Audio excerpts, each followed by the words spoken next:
7 সদস্যের kitchen cabinet অন্তর্বর্তী সরকারের গুরুত্বপূর্ণ সিদ্ধান্ত নিত বলে দাবি করেছেন সাবেক উপদেষ্টা তৌহিদ হোসেন। জানান প্রতি মঙ্গলবার নিয়মিত বৈঠক করতেন তারা।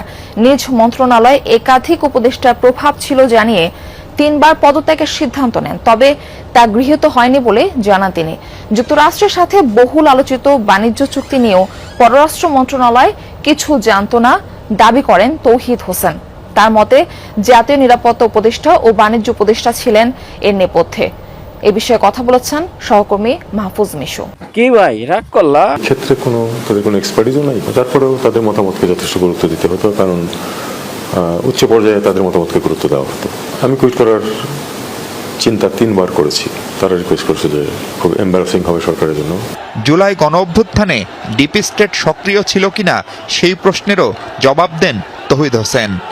ডিপ স্টেট সমস্ত পৃথিবীতে প্রতিটা ঘটনার সাথেই জড়িত থাকে।